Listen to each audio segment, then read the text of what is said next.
vegana e hoje eu tô aqui para apresentar para vocês, juntamente com a nossa nutricionista vegana Priscila Azulay, um programa que vai falar sobre proteínas. Esse é o primeiro programa de uma série onde a gente vai desmistificar a alimentação vegana e trazer à tona muitos temas pertinentes ao assunto. É isso aí, muito obrigada pelo convite, Débora, para a gente fazer esse programa. É um prazer estar aqui, podendo trazer o máximo possível de informações para o público de todas as idades e facilitar, né, a transição, né, para esse estilo de vida que é.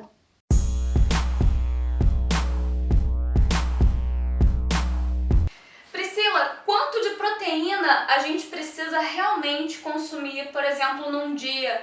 Hoje a gente vive numa época onde as pessoas consomem muita carne, com essa desculpa de que eu preciso de proteína, porque eu quero crescer, porque eu quero ficar musculoso. Isso realmente existe ou é um mito que se cria ao redor das proteínas e a gente acaba consumindo muito mais proteína do que precisa? Quanto que a gente precisa, na verdade? Essa é uma questão muito interessante, Débora. Na verdade, essa questão da proteína virou uma polêmica, assim, de uma forma desnecessária em relação ao vegetarianismo, porque desde a faculdade, quando a gente ia calcular o valor de proteína de uma dieta onívora, né, você colocando ali uma porção de carne e uma porção de queijo, você já ultrapassa a quantidade de proteína necessária, né, para um adulto ou para um adolescente em um dia. E, no entanto, a gente era meio que obrigado a incluir sempre pelo menos 2 porções de carne e pelo menos 2 porções de laticínio. Então é uma incongruência, né? Na verdade, as quantidades preconizadas pela OMS e tal são de 0,8 gramas a 1 grama por quilo de peso. Então, não é aquela coisa de que todo mundo precisa consumir muita proteína. Isso muda, né? Não existe uma coisa pronta para as pessoas, uma fórmula mágica que você tem que comer sempre um peito de frango por dia, alguma coisa assim. Com certeza não. Isso varia com o nível de atividade física, o peso da pessoa, a massa muscular que ela tem. E para criança, então, isso é uma necessidade de proteína nos primeiros anos de vida, ela muda bastante, então a necessidade de consultar um profissional. É sempre bom fazer o acompanhamento, né? Sim. E a gente falou muito da proteína que a gente conhece, que é a proteína da carne. Mas quais são as principais fontes de proteína numa dieta, numa alimentação vegetariana ou vegana? A proteína só está em ingredientes de origem animal, a gente consegue encontrar isso em fontes vegetais? Quando a gente fala em proteína, é importante a gente entender o conceito de proteína, né? A proteína é formada por aminoácidos, suas unidades constituintes. E o que faz a proteína animal diferente da vegetal é o fato de que a proteína animal, principalmente a do ovo, que é considerada a referência para comparar com o valor das outras, ela contém em si todos os aminoácidos necessários, que a gente chama de essenciais. O fato da proteína vegetal não conter todos, da proteína vegetal de um alimento não conter todos os aminoácidos, não quer dizer que a gente não possa consegui-los através de uma dieta onde a gente inclui todos esses alimentos. Então, a gente juntando uma fonte de proteína vegetal com outra, por exemplo, um cereal com uma leguminosa, a gente obtém todos os aminoácidos necessários. E aí tem uma proteína completa. E aí a gente tem todos os aminoácidos necessários para o organismo produzir, sintetizar a proteína e com a vantagem que vem de você incluir maior quantidade de alimentos vegetais. Quais seriam os alimentos assim ricos em proteínas dentro de uma dieta vegetariana, vegana? A gente tem principalmente os feijões, as leguminosas, né, que inclui aí todos os tipos de feijão, incluindo lentilha, feijão preto, feijão branco, soja, grão de bico, né? Mas você não pode ficar restrito a eles, porque justamente para essa questão dos aminoácidos. O feijão, ele tem muita proteína, ele tem, só que ele tem um dos aminoácidos que são necessários para o corpo, não está em quantidade suficiente no feijão, não quer dizer que não tenha. E aí, para complementar isso, você combina ele com um cereal. Aí, no caso, o arroz integral, o trigo, o amaranto, e aí você tem proteína completa. Fora isso, também as castanhas e oleaginosas também são boas fontes de proteína. Entendi. Veganos e vegetarianos precisam suplementar proteína? Hoje em dia a gente vê principalmente quem começa a ir para academia fazendo um número de suplementação muito volumoso, né? As pessoas já começam a malhar e querer suplementar de alguma forma. Tá na moda fazer a suplementação. No caso das proteínas, o que você indica para vegetarianos e veganos? É necessário realmente suplementar? E uma pessoa que nem malha às vezes, tem essa necessidade? Porque a dieta vegana, ela tem alguma carência de proteína? Como é que fica essa história? De forma alguma, necessidade de suplementar para um indivíduo que não é atleta e que tem uma alimentação balanceada, não há necessidade de fazer essa suplementação. Ela é totalmente desnecessária e, no entanto, muito vegetariano me procura querendo uma suplementação, né? E eu acho que tem muita descrença na possibilidade de que os vegetais vão fornecer essa proteína, né, para a pessoa. Existe algum problema da pessoa consumir muito mais proteína do que o que ela deve? Por exemplo, num dia, numa semana?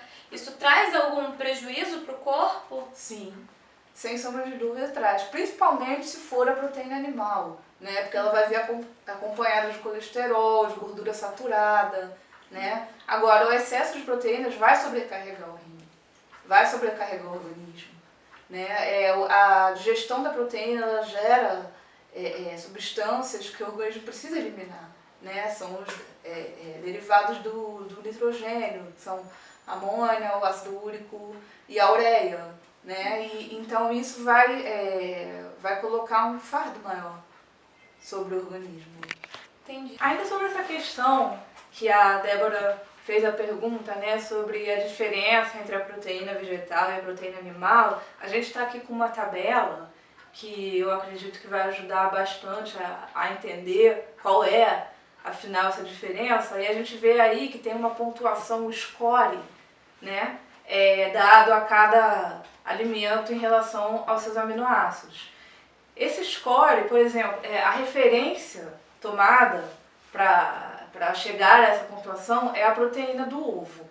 Por que o ovo? Porque o ovo ele contém todos os aminoácidos essenciais na quantidade adequada para o organismo.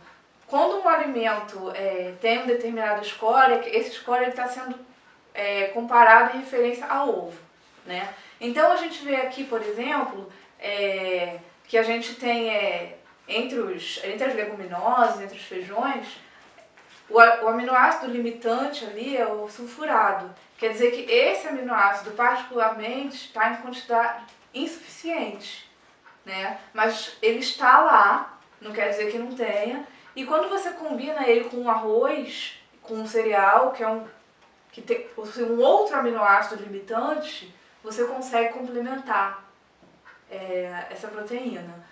Você consegue ver aqui na tabela que muitos alimentos vegetais têm um score que se aproxima bastante da proteína de referência, da do ovo, e que não é difícil você chegar a essas necessidades combinando esses alimentos.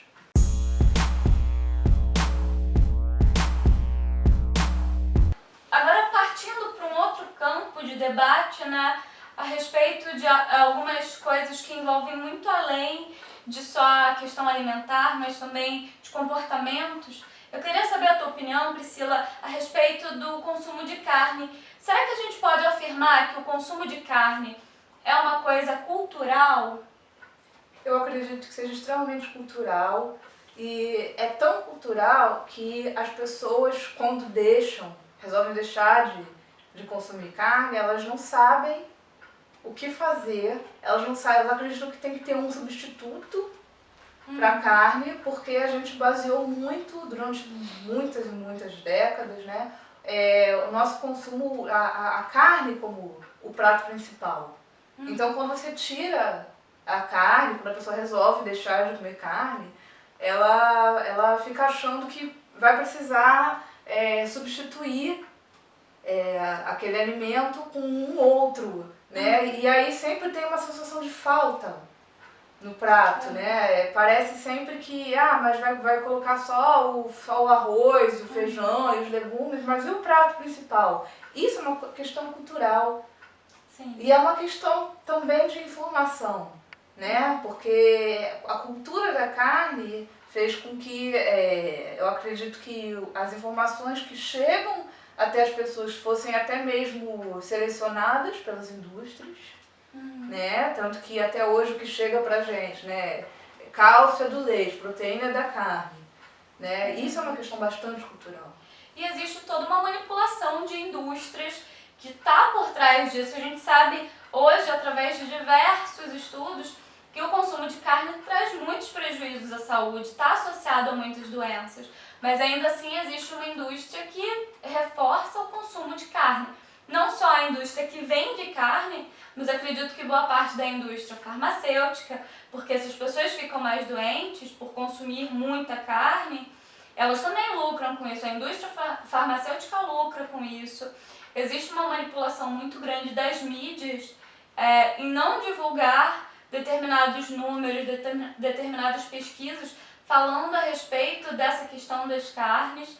E eu penso muito que é cultural a partir do momento que a gente nem questiona por que é que a gente consome a carne. Eu vejo que a cultura muitas vezes é algo que a gente não quer mexer. É como se fosse um dogma. Muitas vezes a gente não pode questionar, não pergunta. Não é porque a gente não pode, mas é porque a gente acha que não é preciso. Então muitas pessoas comem carne sem que jamais parem para pensar de onde vem a carne, né? Hoje a gente vive num mundo onde as coisas são muito industrializadas a tal ponto da gente comprar um hambúrguer sem saber que ali tem carne de mais ou menos 50 vacas diferentes e o hambúrguer em nada se parece com uma coisa que já foi viva, com um animal, né? Não se parece, a gente desassocia. E eu acho que isso reforça muito a cultura que a gente já tem de consumir carne e de também não questionar. É possível mudar essa cultura? Você acha que é uma coisa viável? Eu acredito que seja, sim. Eu acredito que é muito interessante desenvolver esse questionamento, talvez na criança, desde pequena, de onde veio aquilo, né? Porque é muito comum que a criança, quando descobre, quando associa aquilo que está no prato dela a um bicho vivo, ela não quer mais. E a gente sabe que hoje em dia a indústria vende cultura. Sim. Então sim, a indústria, com certeza a indústria farmacêutica, a indústria da carne, a indústria dos abates, dos laticínios, vende pra gente essa cultura pronta, já, né? Extremamente longe, distante da nossa, do nosso conhecimento. Sim, é porque o abate, na verdade, é uma coisa que você nem pensa quando você compra uma carne. Por exemplo, eu não nasci vegetariana, então já consumi carne. Acredito que a maioria dos vegetarianos e veganos que estão assistindo, ou até os não vegetarianos principalmente, não seja uma coisa que a gente pense na hora que está comprando lá uma peça de carne. A gente nem associa muitas vezes ao animal vivo, né? A gente dá nomes distintos. E você não fala, isso aqui é a vaca, não, isso aqui é a picanha. E aí você tira um pouco dessa realidade. Você falou agora em abate, eu vou aproveitar para fazer outra pergunta. Existe abate humanitário? O que você acha sobre esse tema? Olha, eu acho muito delicado falar disso. Eu não acredito que possa existir um abate humanitário, né? Inclusive tem toda uma vertente dentro do veganismo que chama essa filosofia de bem-estarismo. Né? Quer dizer, a gente vai abater o animal, a gente vai utilizar o animal, mas a gente está cuidando do bem-estar dele. E você continua ali tirando a vida de um ser, conforme a sua vontade, né? E continua utilizando ele, vendo ele como objeto. Então, para mim, eu não acredito que possa existir.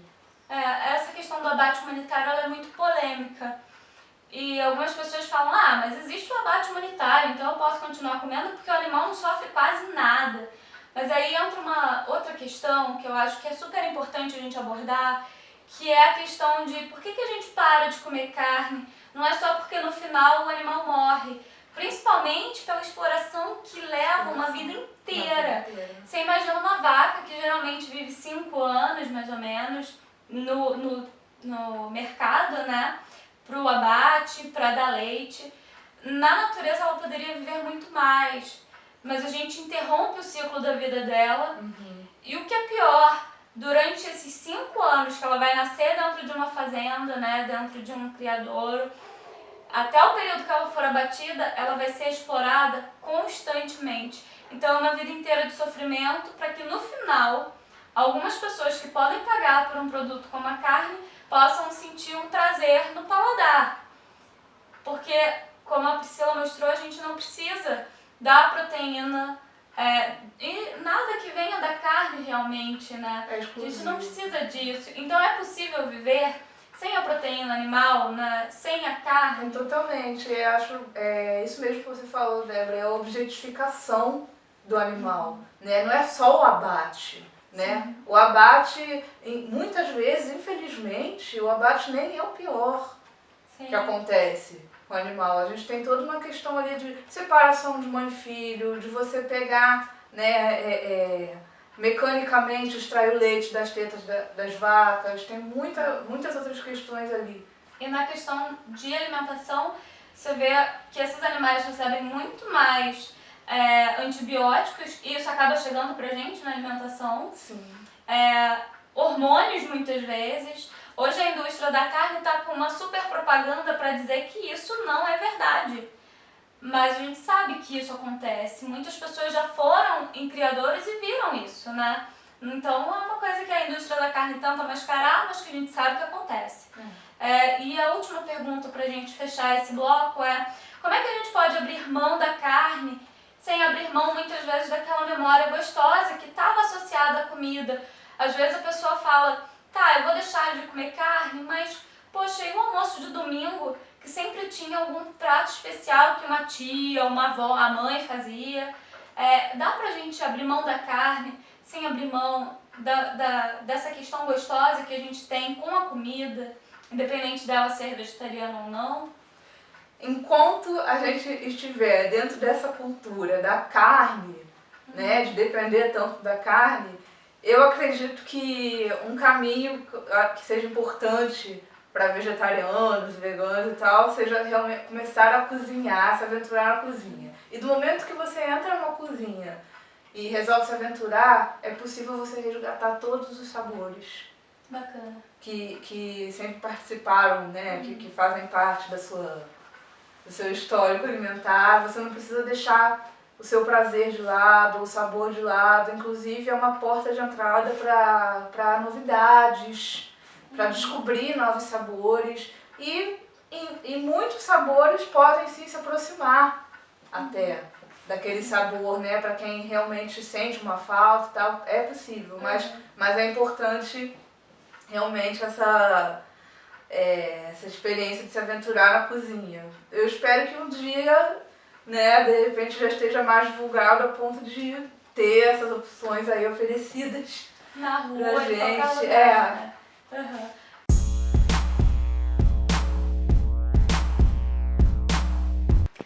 Bom, agora no último bloco do nosso programa, eu vou passar para vocês algumas dicas de pratos que vocês podem fazer em casa.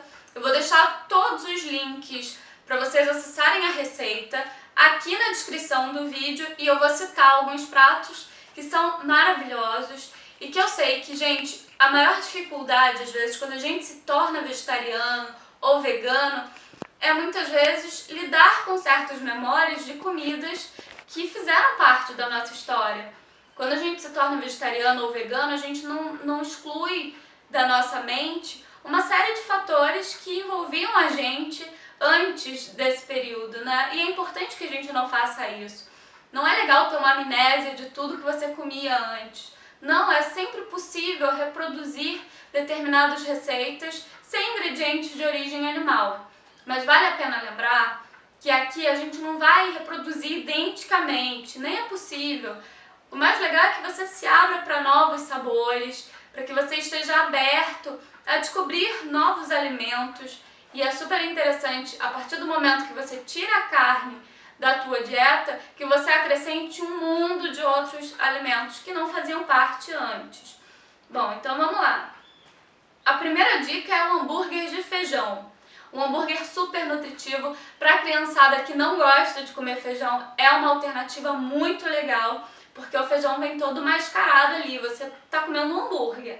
Você não diz que aquilo é feijão e é uma ótima opção porque os nutrientes estarão todos ali. Hambúrguer de lentilha, a segunda opção. Uma feijoada vegana para você que sempre foi numa feijoada de domingo com os amigos ou com a família e que gostava de uma boa feijoada, agora você continua gostando de uma boa feijoada, só que muito mais nutritiva, com menos gordura, muito saborosa.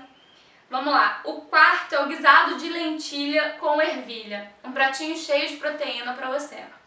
5 é o temaki, a nossa quinta opção é um prato japonês muito saboroso que vale a pena experimentar. Às vezes a pessoa que é fissurada em comida japonesa quando vira vegetariana tem muita dificuldade com essa questão dos peixes e tal.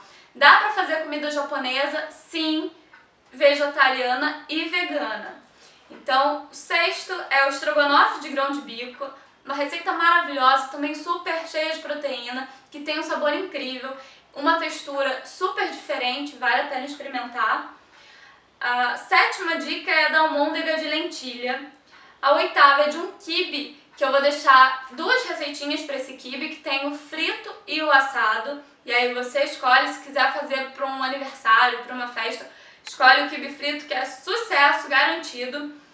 A nona dica é do nuggets de feijão, que é feito com feijão branco, fica maravilhoso para você alternar nos tipos de feijão que você está usando. E a 10ª opção é uma lasanha muito saborosa, que eu tenho certeza que vai fazer sucesso na sua casa e você ainda vai surpreender todo mundo com uma massa fresca. Bom, o nosso programa termina por aqui, a gente se encontra no próximo vídeo. Espero que você tenha gostado muito. E ó, manda pra gente quais são as dúvidas que você tem, que a gente com certeza vai ter o maior prazer de responder as dúvidas que vocês mandarem aqui no programa, tá bom? Então, um beijo, até o próximo! É isso aí, gente. Se vocês gostaram do vídeo, podem curtir aí no YouTube.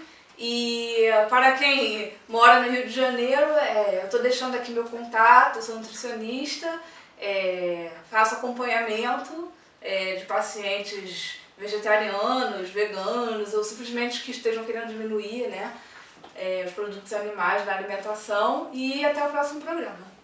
Se inscreva no canal, até a próxima!